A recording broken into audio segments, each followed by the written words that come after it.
Hi, this is Kathy Anderson, Extension Horse Specialist from the University of Nebraska. I'm going to go through some information today about basic vaccinations for your horses and also show you some of the information that we have put out there about the COVID-19 pandemic as it relates to your horses and/or horse operation. So I first wanted to take you to our webpage to show you where you can find some of the resource information. So it's animalscience.unl.edu/horse. Or really, if you just search for UNL Animal Science and go look for extension and come down to the horse page, all right, then you can find some of the information that we have here. So if we just scroll down, and here is the COVID-19 resources, then from here you can see the different kinds of information that we have. And I first want to take you to a few of the infographics that our Extension Horses group has put together. And this one shows you kind of what's been characterized as essential or non-essential types of activities with our horses as far as carrying and riding. And so if you have your horse at a boarding stable, I would strongly recommend that you contact them to see what kind of limitations and restrictions that potentially might be at your stable. And you maybe have already done that. Also, it's really suggests that everyone has kind of a personal preparedness plan, such as this, is in case that you yourself would go down with some issues, and make sure that you have things in place in case you need some help to care for your horses if you're doing that yourself. There's also another one with different FAQs related to the same type of information. Then also on this page you can see we have information from the American Association of Equine Practitioners. The Equine Disease Communication Center is another one I'll click on real quick that really has some very good information related to the COVID situation.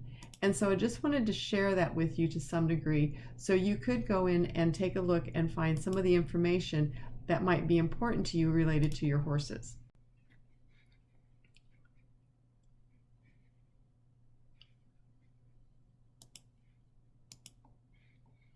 So moving on with some general vaccination information. So basically, to talk kind of in general through this presentation on vaccinations, this is the time of year that you really need to be thinking about having your horses vaccinated. Here in Nebraska, we look to do it sometime in April, potentially early May. So many things, we have issues with different transmitted with mosquitoes and different vectors, and so it's really recommended that we do go ahead and vaccinate them about now, say sometime in April, again in early May.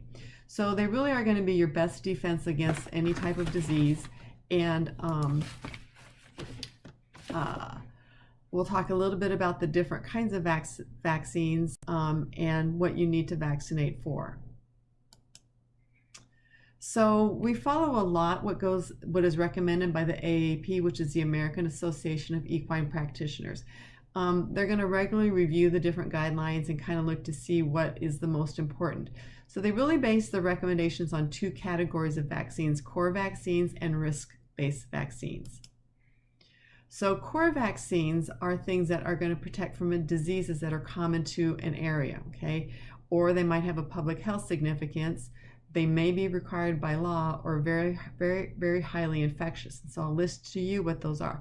These are really the diseases that every horse really should be vaccinated against pretty much across the country. These vaccines are generally very safe and very effective. There's really a very low level of risk to your horses with using these type of vaccines. So the core vaccines that everything should be vaccinated against are the sleeping sickness, the Eastern Western Equine Encephalomyelitis, okay, also known as sleeping sickness, rabies, tetanus, and West Nile virus. So pretty much any horse that you have really needs to be vaccinated against those. Pretty much most of those you can do now an annual for your adult horses, and we'll talk about the vaccination schedules a little bit later. Risk-based vaccines really are given on the basis of the risk that the horse is going to face. And so these are somewhat depend on location, where you might be. So different areas of the country are going to have different kind of recommendations. What are the vectors of disease? And so how are those transmitted? Mosquitoes is a common one. Some actually are snakes. And so you may not have to worry about those because of where you're at. Some it's a bigger concern. Also, the potential lifestyle of your horses, such as their age, activity. You know, if this is a maintenance horse that's just out in your pasture, or if this is a horse that you're taking around to different type of events, their potential susceptibility might be a little bit different. So this is kind of an abbreviated list of the risk-based types of vaccines, and most of us on this side with the anthrax, botulism, Potomac horse, snakebite, we're really not going to be that terribly concerned about those. However, most of us are familiar with the equine herpes virus or rhino, equine influenza, and strangles. And so even though these are considered risk-based, okay, these in most of your veterinarians here in Nebraska will recommend that you do vaccinate against the herpes virus, the influenza, and the strangles. So we'll get into a little bit about how vaccines work. Kind of in general, very general, you introduce the antigen by giving the vaccination, okay, into the horse's body. In very simplistic forms, the body responds by producing antibodies that are going to protect the horse from whatever the antigen might be. So then when the horse becomes exposed to it, then the antibodies are what's going to help fight that horse against whatever that potential disease might be. So basically, again, we're going to introduce a form of the pathogen into the horse's system to produce an antibody response to build his resistance against it. It's been modified to stimulate the antibody response, but not able to produce enough of the disease to actually make the horse physically sick from that potential disease.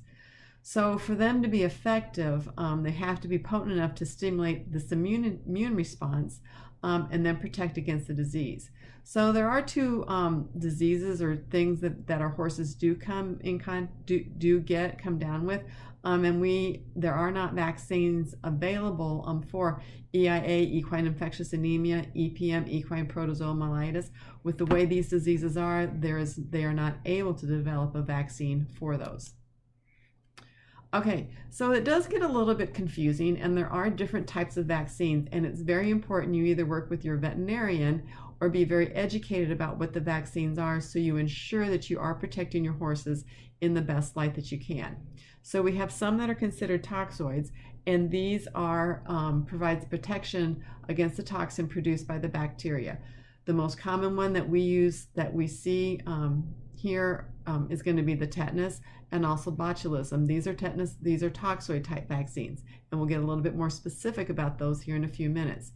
There are also modified live vaccines, and that the virus has had something done to it that it really can stimulate a response, but the animal does not actually have enough to actually cause the disease. Okay. Then we have a killed vaccine where the pathogen is actually dead. There's really no risk of causing the disease, but it can still stimulate a response. So to talk a little bit more about the Texas toxoid versus antitoxin, and most of us are familiar with you're looking to purchase it, comes into line with tetanus. Okay, so a toxoid actually stimulates the immune system, produce a long-lasting immunity. So they are going to develop the antibodies, the immunity against it, which is what we want, say for tetanus. It will take about 2 to 3 weeks from the time the toxoid is given till the horse actually becomes immune. And this is really looking at if you're giving that horse for the very first time.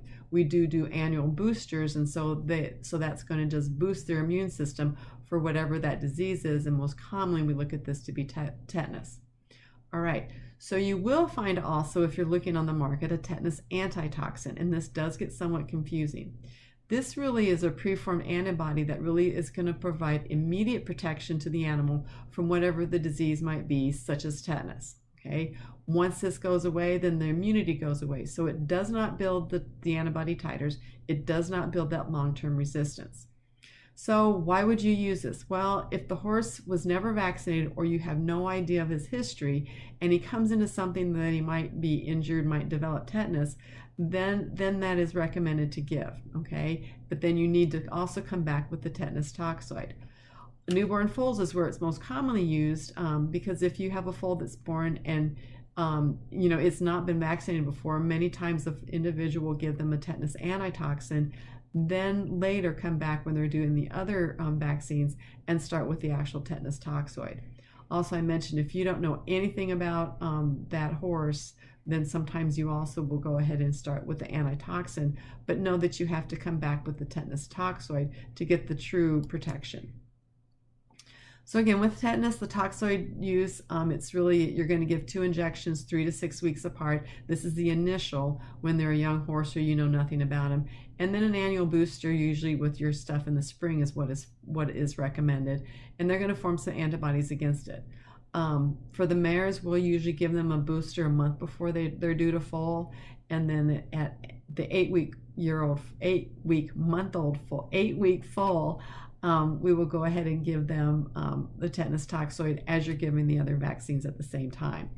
Sometimes if you have a horse that has a penetrating wound, we will go back and give them a booster for it. So the antitoxin, the one that does not truly form the antibodies, okay, you're going to give that maybe to an injured horse or a newborn foal that has not previously been vaccinated. Remember, they're not going to develop antibodies. Okay, so moving on, we're looking at the modified live versus the killed, and these get somewhat confusing also. So most of our vaccines are going to be a modified live because they really do stimulate the best and most long-lasting type of immunity, okay? It might cause a little small amount of the disease in the host or the animal, but then that they're going to have the best immunity for it, okay? These, you generally have to keep them cool. You need to follow the directions for storage on the package to make sure that if you get them, that they're still going to be viable by the time that you can administer to your horse. Killed vaccines are different. And the entire antigenic is given in the vaccine, okay? So you generally are going to use larger volumes to give to these horses. It stimulates not quite as good immunity, but in certain situations it is a bit safer because you do not want to develop a small amount of that disease into those horses. This is most commonly that we're familiar with of using in our pregnant mares. Okay, so Rhinamune is one example of a modified live vaccine against rhinopneumonitis. And it's used for most of our horses. It's the strongest, most protective. It's the one for our horses that we're primarily vaccinating them against the respiratory type form of rhinopneumonitis, okay? However, the modified live, this one could cause abortions in your mares if you give it to pregnant brood mares. So pneumobort K is a killed virus of the rhino that is recommended for the pregnant mares, okay? It is not recommended to give the pregnant mares the modified live one. And so really the only time you're going to give the pneumobort K, which is the killed virus, is to your pregnant mares. How are most of them administered? Pretty much most of them are going to be intramuscular, okay? You need to read your packaging to be sure that you do give the correct, give it the correct method. And so what typically it's going to be intramuscular. These are small volume, so we want to give them usually in the neck, and we'll draw a triangle down the crest of the neck in front of the shoulder and connect it and go approximately somewhere in the center of that. Sometimes you will get an allergic reaction, and they can be vary. And so you need to, if that happens, you'll probably need to call your veterinarian. This is a horse that's got, kind of a reaction to whatever it might be. And so you need to be careful with some of those types of things. The other method of administration for some vaccines is going to be an intranasal. These are going to be a modified live. And some of the strangles vaccines are given this way. Some of the influenza vaccines are given this way. You'll know because they come packaged very different with a small catheter that does go through and goes into the horse's nose, okay? It's going to be placed in here and placed up through that horse's nostril and then administered. So that is one that is a little bit different. And many feel that some of these administering it with the intranasal for some of those diseases gets a better response. Again, you can visit with your veterinarian really to get their best recommendation from those types of things. Okay, so let's talk about boosters and things. So the very first time a vaccine is ever given to the animal, the immune system really has a small antibody response. And generally this is going to be our newborn foals is where it's going to be the most common ones given. And the antibodies are going to show up in about 14 days. Pretty much always for the first time, you're going to have to give a second vaccine, a booster, which is going to produce a much larger antibody response. The immunity is really going to be the best after the booster is given. Most of this time, it's going to be about 30 days. Again, it's very important that you read the packaging on the product that you're using to make sure that you do give them in the correct time frame. Yes, and sometimes they still get sick. Okay, why does this still happen? It can be a variety of different kinds of things. The vaccine wasn't handled right. Maybe it's one that needed to be refrigerated and you didn't keep it in the refrigerator. Those types of things. Procedure was done wrong. Some of them are subcutaneous, and we don't have as many of those. But making sure that it was administered properly. Sometimes it's just the pathogen. Okay, sometimes some of these are, especially our respiratory type ones, they just don't give that complete of an immunity, and so sometimes things can still happen. Maybe those horses were already in a state of starting to get the disease, and so maybe you've reduced the level of disease and not completely gotten rid of it. Excuse me. Some vaccines just are not that effective, and also maybe you've interfered with those maternal antibodies for newborn foals, if you've actually given it to them too soon. So also, why do we hypervaccinate our pregnant mares? Because when they're pregnant, we want to vaccinate them about 30 days, at least 30 days prior to when they're due to foal. And so really what we're trying to do is get as much antibodies in the colostrum of those mares that first milk when they nurse those foals, to give the best protection to the foals. So on this graph, you can see these are the antibody levels. This is the number of days, the number of weeks after she's delivered that foal. The green is where we want that antibody level to be for those horses. Red, you can see over time, this is the antibody in the mare's colostrum is going to decline and start to be fairly low after the first 8 weeks.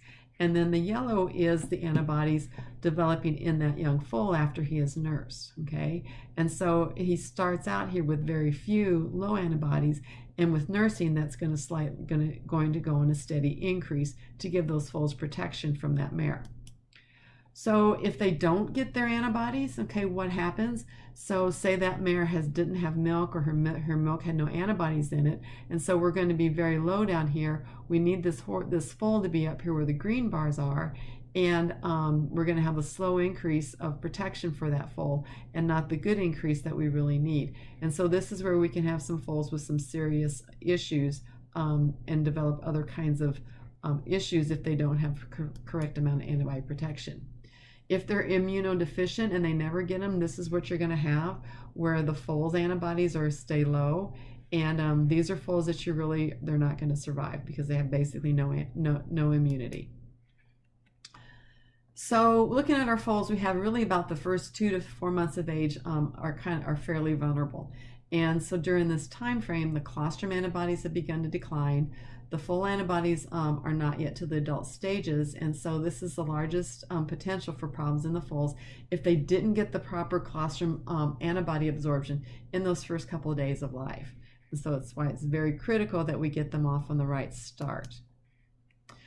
Okay, so coming towards the end of this, what are our AAP recommendations for vaccinations for adults? Okay, it's really suggested we do this prior to the mosquito season, and so in Nebraska, I would say sometime in April and early May. Most of these are going to be annual type vaccines, and we really want to do them for the core diseases of encephalitis, mellitus or sleeping sickness, tetanus, rabies, and West Nile virus. Okay. Also, as far as the risk-based categorized vaccines by AAP, we're really pretty much still going to want to do the influenza, the herpes virus or rhino, and the strangles. Okay, these with the asterisk, because of the nature of disease and the nature of the vaccines, these are respiratory-related types of situations, and if our horses are in times when they're traveling and being around lots of different horses, it really is often recommended that we do them every 60 days, about every 2 months, in those times when they're traveling around a lot of other horses. Our brood mares, remember, they're going to be a little bit different. Again, in the spring prior to the mosquito season is when we want to give them their core vaccines. They're same as the adult horses of what we just did previously. Where they're going to be a little bit different is that we do need to vaccinate them, and the annual ones, we want to do that about 30 days before they're due to foal. So now the additional vaccines that we do need to do for our broodmare approximately at the 5th, 7th, and 9th month of gestation are to give them the herpes virus, the rhino, the EHV1, that we're going to be specific against the abortive form of rhino. Remember, we need to give them the killed vaccine, and again, this needs to be at 3 months at the 5th, 7th, and 9th month of gestation. The foals, they're going to be kind of a little different also because we're going to start them depending on when they have foaled. So we are going to give them with the core diseases, okay, and also the risk-based ones. And these again are pretty much the standard ones in our area. But really, most are going to give them about 3 doses. The first is going, if they've had sufficient colostrum from those mares, it's going to be about 4 to 6 months of age, and then 4 to 6 months after this time, and then getting into their annual with the following year when they're into that yearling stage. So we need to build those antibodies, and so that's why we need to do those a little bit more often with our newborn foals. So in summary, it's a really very important component of your horse health program. Remember, we do have both core-based and risk-based vaccines, and visit with your veterinarian, particularly on the risk-based ones, to see what are the most important for your horse in your area. Also remember that they're not going to be 100% guarantee, so you do still need to practice very good biosecurity and management types of things to minimize the chances of your horses becoming ill.